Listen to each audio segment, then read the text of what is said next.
Hello guys, this is Sana and you're watching Gen Science. In this video, we are going to talk about plasmids and particularly about bacterial plasmids. This is a totally concise presentation for biotechnology students for better understanding of the topic. I hope that this video would be an understandable one for all of you and you all would be able to gain a bit of knowledge from my part of presentation. So without any further ado, let's get started. Before getting into the proper part of the topic of discussion, let us first try to understand what all topics that we are going to deal with. So this involves a general introduction on how do plasmids exist, what are their necessities, why is it necessary to have plasmids, what are their numbers in the cell, what are the processes of integration and elimination that we can see in a plasmid, their classification, their compatibility, their functions, and finally, what are the uses and role in genetic engineering. Further moving on to the next slide. This slide here deals with the introduction of plasmids in general. As we can see and read over here, plasmids are extrachromosomal double-stranded circular DNA molecules that exist in free state in the cytoplasm of bacteria and also in some yeasts. Why yeast in particular? Because it is a point of doubt of discussion, as yeasts are termed to be single-celled organisms in general. Plasmids are not essential for life and biological processes, but bacteria may gain or lose plasmids during their lifetime. Again, this is a statement which says that this is not necessary, but it is also not needed to stay in particular. Further, while we are talking on this, it says that plasmids can be present singly or multiple in number, up to a number of 40 plasmids in a single bacterial cell. Also, plasmids can replicate independently. They do not need a partner or any sort of help to carry out this process. Further moving on to the next slide. Here we can visualize a bacterial cell with a plasmid in it. This bacterial cell consists of a DNA, which is an important part, and this one here seems to be along with a plasmid. Even if a plasmid is not present, that doesn't make a much of a difference in the functioning of this particular bacterial cell. So this is a basic and a general diagram of a bacterial cell with a plasmid over here. So let's move further to the next slide. So here in this slide, we are talking about the integration and the elimination of the plasmids in in the bacterial cell and how they are associated with the chromosomal DNA of the bacteria in particular. So there are two techniques to this one. The first one being the episomes and the other one being curing. So episome is a kind of a plasmid which integrates with the chromosomal part of the DNA of the bacteria and helps in initiation of the process, whereas curing is the process for the elimination of bacterial plasmids from the cell. Let's move further to the next slide of our discussion. So this slide here talks about how plasmids are classified in general.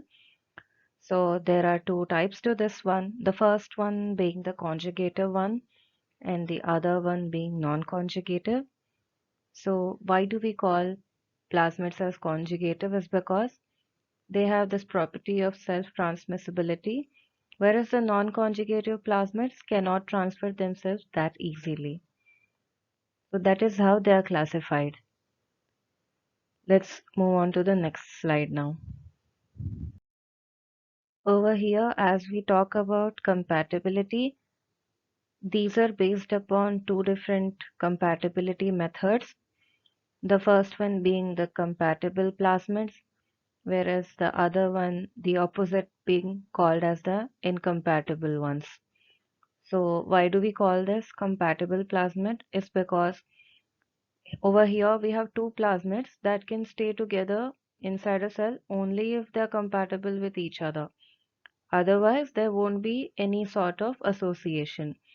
Whereas the incompatible plasmids have been called so because they are defined as the inability of different plasmids to be maintained in one particular bacterial cell. Having said so, let's move on to the another part of our discussion. Functionality of plasmids is a very important arena to be talked upon. So when we classify plasmids based upon its function, there are 5 categories to it. The very first one being the fertility or the F plasmids when it comes to the discussion of a bacterial cell. So these plasmids contain those genes that code for the sex pili, which forms the conjugation tube. The next one being the resistance or the R plasmid. These code for the resistance of various antibiotics. The third type of functions that plasmids show are the Cole plasmids, and these code for the bacteriocins. Also, let me first particularly define what are bacteriocins for a better understanding.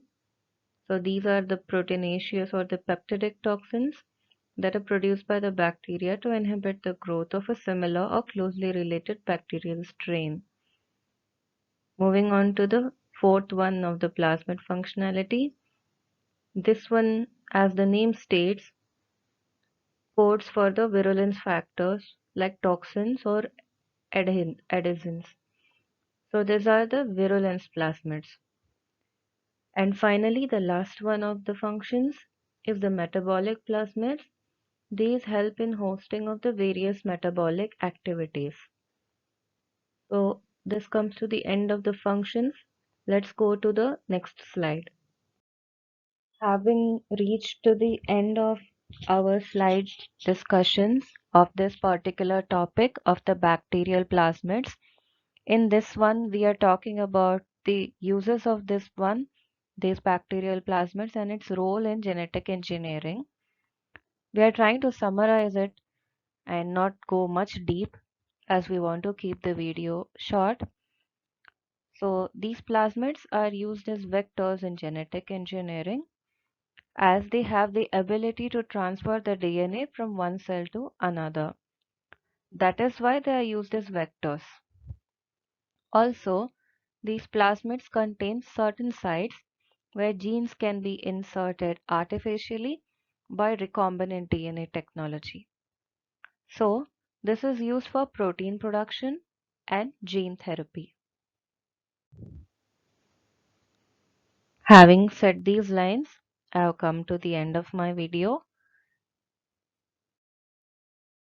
If you have any more such suggestions, any queries, any doubts, anything that you would want to add to my presentation or my talk, please let me know in the comment section down below.